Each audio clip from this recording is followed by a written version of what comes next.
మీరన్నారు అవకాశాలు అందిపుచ్చుకోవడంలోనే ఉంది రాజకీయం అంతా, కూడా అవకాశాలు ఎక్కడ వస్తే అక్కడికే వెళ్ళాలి అంటున్నారు. ఓకే, వైసీపీలో మీకు గౌరవం లేదు, మీకు అవకాశం లేదు కాబట్టి టీడీపీలో అవకాశం వచ్చింది కాబట్టి మీకు ఇప్పుడు టీడీపీలో మీరు కొనసాగుతున్నారు. 2019 ఎన్నికల్లో టీడీపీలో కూడా మీకు అవకాశం రాకుండా ఇప్పుడున్న లింగారెడ్డికి మరొకసారి ఇంకొక రెడ్డికో ఇంకొక అవకాశం వస్తే అప్పుడు మీ పరిస్థితి ఏమి? అంటే మళ్ళీ అవకాశం ఎత్తుక్కుంటే ఇంకొక పార్టీలోకి వెళ్తారా, ఇక్కడే ఉంటారా? ఇప్పుడు రాజకీయాలు ఎమ్మెల్యే పదవి సెకండరీ, ఆత్మాభిమానం ముఖ్యం, ఆత్మగౌరవం అనేది ముఖ్యం. ఆత్మాభిమానం ఉండబడిన చోటనే ఉంటాం, ఆత్మాభిమానం చోటనే ఉండం. ఇంకా నాకంటూ మళ్ళీ ఒక టికెట్ రేపు ఇవ్వకుండా పోతే ఇంకా రాజకీయాలలో ఇంకొక పార్టీలోకి పోయేది ఉండదు. ఏమున్నా ఈ పార్టీలోనే ఉండి రిటైర్మెంట్ అవుతాం. జనసేన పార్టీ పెట్టారు, పవన్ కళ్యాణ్ గారు ఫోన్ చేసి వరదరారెడ్డి గారు మా పార్టీలోకి వస్తే మీకు టికెట్ ఇస్తామంటే వెళ్ళరా? జన చైతన్య పెట్టే దాంట్లో అతను జనసేనలో జీరో, ఏమీ కాదు ఈ రాష్ట్రంలో. పవన్ కళ్యాణ్ ఏమీ కాదంటారా? ఏమీ కాదు. కాపుల మద్దతు ఉందంటారు, బ్రహ్మాండంగా యూత్ అంతా బ్రహ్మాండంగా వస్తున్నారు, పబ్లిక్ అంతా ఎక్కడ చూసినా కూడా. కులంతో వచ్చిన ఏ పార్టీ కూడా రాజకీయాలలో పర్మనెంట్గా ఉండదు, రాజకీయాలలో ఎదగలేదు. ఇదొకటి నేను చెప్తాను. కులం పేరు పెట్టుకొని ఆ కులంతో ముందుకు పార్టీ వస్తే ఏ పార్టీ అధికారానికి చేరుకోలేదు.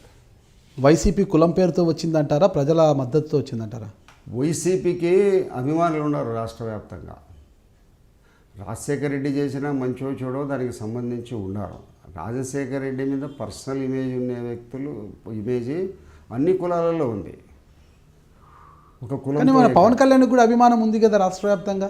ఆయనకు సినిమా వాళ్ళు తప్పక ఏముంది ఆయనకు అభిమానము? ఓట్లు పడవంటారా? ఆ సినిమా పిచ్చోళ్ళు ఓట్లు వేస్తారు. ఆయనకు 3%, 4%, 3.5%, 4 ఓట్లు ఉంటాయి అంతే. అధికారం లేకొస్తారు ఎమ్మెల్యే. ఆయన కూడా ఎమ్మెల్యే కావచ్చు, కానీ అందరూ అధికారం లేకొస్తుందని ఇంకా సినిమా యాక్టర్లకు ముఖ్యమంత్రులు, సినిమా యాక్టర్లను ముఖ్యమంత్రి చేసే కాలం చెల్లిపోయింది. అది ఎన్టీ రామారావుతోనే, అక్కడ జయలలితతోనే పోయిందంటే. 2019 ఎన్నికల్లో మీకు టీడీపీ నుంచి టికెట్ రాకపోతే పార్టీ మారమంటున్నారు. అయితే అదే తెలుగుదేశం పార్టీలోనే ఉంటారా, లేదా రాజకీయాల నుంచి నిష్క్రమిస్తారా? కంటిన్యూ అవుతారా? అంటే ఎవరికి టికెట్ ఇచ్చినా మీరు మద్దతు ప్రకటిస్తారా? 100%. ఇతర పార్టీల నుంచి పిలుపు వచ్చినా మీరు వెళ్ళరు? ఇంకెందుకండి, ఇప్పుడు నేను 35 ఏళ్ళు రాజకీయాలలో నేను పార్టీలు మారాలని నా సొంతంగా నేను ఎప్పుడు అనుకోలే. 89లో 85లో టీడీపీ ఎమ్మెల్యేగా ఉంటూ 89లో రమణారెడ్డిని నా అపోనెంట్ను తెచ్చి మళ్ళీ ఆ రోజు అపోనెంట్గానే రమణారెడ్డిని పార్టీలోకి తెచ్చుకుంటున్నారు కాబట్టి నైతిక విలువలకు కట్టుబడి ఆ రోజు ఎమ్మెల్యేకు పార్టీకి రిజైన్ చేసిన. మొన్నటి వరకు దీంట్లోనే కొనసాగిన కాంగ్రెస్ పార్టీలోనే.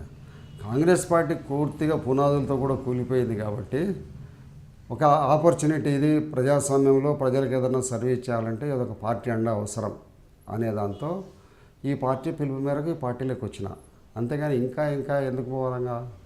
2019లో టికెట్ వచ్చిన వరదరాజరెడ్డి గారు గెలవరు, వరదరాజరెడ్డి గారి పరిస్థితి అయిపోయింది, ఇక ఏమీ లేదు. 2009లో ఓడిపోయారు, 14లో ఓడిపోయారు, ఇక ఆయన పని అయిపోయింది అంటున్నారు. అలాంటి సందర్భంలో 2019లో మరొకసారి మీకు టికెట్ ఇస్తే మీ శిష్యుడైన రాచమల్ల శివప్రసాద్ రెడ్డిపై గెలవగలమన్న ధీమా మీకుందా? ఇప్పుడు రాబోయేదాని గురించి ప్రగల్భాలు చెప్పాల్సిన అవసరం అయితే నాకు లేదు. నేను ప్రబలాలు చెప్పేవాని కాదు. Decided people, Proddatur people. కానీ ఒక వర్గం అంతా మీకు వ్యతిరేకంగా ఉందని నాకు ఆరోపణ ఉంది కదా. వర్గము ప్రతి రాజకీయ ఆర్రవేషులు మొదటి నుంచి మీ గెలుపులో కీలక భూమిక పోషించున్న ఆర్రవేషులు ఈరోజు మీ వైపు లేరు. ఇప్పుడు అతను ఏమన్నా ఇలా హెల్ప్ చేస్తాడని వాళ్ళు ఉన్నారంటారా? ఎవరు? ఈ రాజమౌళి ప్రసాద్ రెడ్డి వీళ్ళకు సర్వీస్ చేస్తున్నాడు, వాళ్ళని ఆదుకుంటున్నాడు, వాళ్ళకేదో సపోర్టుగా ఉంటాడనేది ఉందే వాళ్ళకి ఏమన్నా? వాళ్ళకున్నా లేకపోయినా మీకైతే వ్యతిరేకంగా ఉన్నారనేది ఒక నాకు మీద వాదన. ఎలాంటి వ్యతిరేకత లేదు. వారు కూడా ప్రజాస్వామ్యంలో శాంతి కాముకులు, శాంతిని కోరే వాళ్ళ వైపే వాళ్ళు ఉంటారు. రాజకీయాల్లో శాశ్వత శత్రువులు ఉండరు, శాశ్వత మిత్రులు అంటున్న మీరు భవిష్యత్తులో రాజకీయాల కోసం రమణారెడ్డి గారి సహకారం కోసం అవకాశం ఉందంటారా? ఇప్పుడు ఫ్యూచర్ని గురించి ఇప్పుడు మనం మాట్లాడుకోవడం అనవసరం. అవసరమైతే రమణారెడ్డి గారిని అవసరమైతే అడుగుతారా? ఇప్పుడు నేను వేసుకునే ప్లాన్లన్నీ రేపు 2019లో నాకు ఉపయోగపడవు. అప్పటికప్పుడు కొన్ని వేసుకోవాలా, ముందుకు పోవాలా. ఈరోజు గాలి మెడలన్నీ రేపు నిలబడలేము. రాజకీయాల్లో నేను గాలి మేడలు కట్టేవాను, ప్రాక్టికల్ మ్యాన్. ఇక్కడ ఉన్న వర్గపోరు వల్ల అది రాష్ట్రంలో అధికారం ఉన్నప్పటికీ తెలుగుదేశం పార్టీ ప్రొద్దుటూరు నియోజకవర్గం పెద్దగా అభివృద్ధి చెందడం లేదు అంటున్నారు. నీటి సమస్య ఉంది, అన్నీ ఉన్నాయంటున్నారు. ఇవన్నీ సమస్యలు ఎలా ఎదుర్కొస్తారు? నీటి సమస్య ఉండబడిన మాట వాస్తవం. పెన్నా నది మాకు మూలాధారం నీటికి. వర్షాలు పడని కారణంగా పెన్నా నదిలో ఒక గత 10-15 సంవత్సరాల నుంచి కూడా నీళ్లు పారడంలే. ఇసుక అంతా విపరీతంగా తెప్ట్ అయిపోతూ ఉంది. వేరే కర్నూలు జిల్లాకు పోతుంది, ప్రకాశం జిల్లాకు పోతుంది, కర్ణాటకకు పోతుంది. మీరేం వ్యాపారం చేయడం లేదు ఇసుక? నేను చేయనండి, ఏ వ్యాపారం లేదు. ఇసుక వ్యాపారం చేయరా? ఏ ఇసుకే కాదు, ఏ చెనిక్కాయల వ్యాపారం లేదు, బట్టల వ్యాపారం లేదు, పత్తి వ్యాపారం. బినామీలు ఏమన్నా చేస్తుంటారేమో కదా? బినామీలు ఏమన్నా? నా దగ్గరికి బినామీ అనేవాడే రాడు. బినామీ అనేవాడు అంటే భయపడతాడు నా దగ్గరికి. తప్పు చేసేవాడు చాలా వరకు రాడు. తప్పుడు పనులు చేసి నా దగ్గరికి సలహా ఇది చెప్పమని ఎవడు రాడు. ఏదో అనుకోకుండా ఏ రోజు కూడా ఒక ట్రాక్టర్ ఇసుక కానీ ఒక గంప ఇసుక కానీ అమ్మలేదు మీరు? నేనా? అది అమ్మించింటే నా రాజకీయ జీవితంలోనే ఒక తప్పుటడుగుగా భావిస్తుంది. ఎప్పుడు చేయను నేను కానీ నా కుటుంబ సభ్యులు కానీ. మళ్ళీ నీటి సమస్యను ఎలా అధిగమిస్తారు ఇప్పుడు మీరు? నీటి సమస్యను గురించి తెప్ట్ అయిపోతుంది ఇసుక. అది ఇసుకలో ఇసుకుంటే నీరు స్టోరేజ్ ఉంటుంది. అట్లా స్టోరేజ్ లేని పరిస్థితుల్లో కుందు పెన్నా వరద కాలువ అనేది ఒకటి తీసుకొచ్చినాం. కుందులో నది నీళ్ళు ఈరోజు కూడా వాడుతున్నాయి.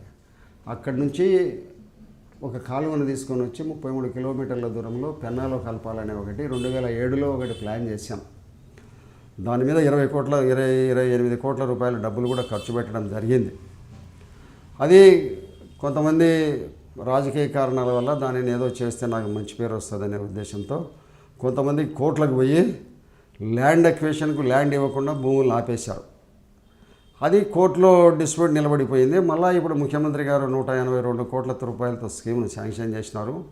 టెండర్లు కూడా జరిగింది. దాని ద్వారా తీసుకొని వచ్చి ఒక సంవత్సరన్నర కాలంలో ఈ పెన్నా నదిలో కుందు నీళ్ళని తీసుకొచ్చి వదిలిపెడితే పూర్తిగా ప్రొద్దుటూరికి శాశ్వత పరిష్కార మార్గం ఆ కుందు నీళ్ళ ద్వారా ప్రొద్దుటూరికి జరుగుతుంది. అంటే ట్రాఫిక్ సమస్య కూడా ఎక్కువగా ఉంది.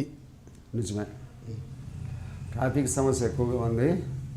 ప్రజెంట్ పోలీస్ అధికారి డిఎస్పీ గారు అంత పెద్ద దీని గురించి ఆయమ్మ యాక్టివ్గా లేదు కాబట్టి ట్రాఫిక్ సమస్య ఉండబడిన మాట వాస్తవమే. వీటి పరిష్కారానికి మీరు ఏం చేస్తారు? ఎస్పీ గారితో మాట్లాడినాను ఈ మధ్యనే. ఆయన మాట్లాడినా కూడా ఏదో దీని మీద నేను చూసి చెప్తానులేని, నేను ట్రాఫిక్ కంట్రోల్ చేస్తానని చెప్పినాడు. మర్చిపోయినాడు ఏమో తెలియదు కానీ ఈరోజు ఒక లెటర్ కూడా రాద్దాం అనుకుంటాను ఆయనకు. ట్రాఫిక్ సమస్య చాలా ఎక్కువగా ఉంది. నియంత్రణే లేదు, కంట్రోలే లేదు. రాజశేఖర రెడ్డితో అంత సన్నిహితంగా ఉన్న మీరు ఆయన మరణాన్ని ఎలా జీర్ణించుకున్నారు? అప్పుడైతే చనిపోయిన వెంటనే ఏదో ఉన్నింది కానీ ఇప్పుడైతే మామూలుగా మరణం అనేది సహజం కదా అందరికీ. ఎంత గొప్ప వ్యక్తి అయినా కూడా చనిపోవడం అనేది జరగాల. పుట్టిన ప్రతి వ్యక్తి గిట్టడం తప్పదు. దాని గురించి అప్పుడప్పుడు ప్రతి బంధువు ఇప్పుడు నేను చనిపోయినా అనుకో, నా కొడుకు బాధపడతాడు, ఏడుస్తాడు. ఇది ప్రక్రియ జరగాల, ఆగేదేం కాదు.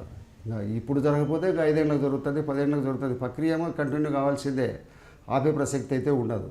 అందువలన దగ్గరగా ఉండి దూరం అయినాడనే బాధ అప్పటికి తాత్కాలికంగా కొంత ఉంటుంది కానీ తర్వాత మర్చిపోతాం అందరం కూడా. ఎలా అనిపించింది రాజశేఖర రెడ్డి గారు ఇక లేరు రారు అని తెలియడంతో? కొంతకాలానికి నాకు సన్నిహితుడిగా ఉండబోయిన వ్యక్తి పోయినాడే అనేది బాధ ఉన్నింది కానీ మళ్ళీ తర్వాత జగన్ నాయకత్వం వచ్చినప్పటి నుంచి నాకు వ్యతిరేకత అనేది కూడా మొదలైంది. ఎందుకు వ్యతిరేకత వచ్చిందంటారు? అంటే జగన్ నచ్చకనా లేకపోతే మీకు పదవి ఇవ్వలే కదనే? జగన్ పెద్దలను గౌరవించే వ్యక్తి కాదు. ఎవరన్నా చెప్తే అతను వినేవాడు కాదు. కాబట్టి గౌరవం లేని కాడ ఉండడం అనేది కరెక్ట్ కాదు. ఆత్మాభిమానం ముఖ్యం, తర్వాతనే సెకండరీ ఇవన్నీ పదవులు, ఎమ్మెల్యేలు, పోస్టులు ఇవన్నీ కూడా. నేను చాలామంది సెక్రటరీల దగ్గరికి పోతా అంటాను. పోయిన 5-10 నిమిషాల్లో అతను ఏదో పని మీద ఉండి మనం స్లిప్ పంపిస్తే పిలిస్తే ఉంటాను. అరగంట గంట ఉంటే నేను ఉండను కూడా, అక్కడ వచ్చేస్తా.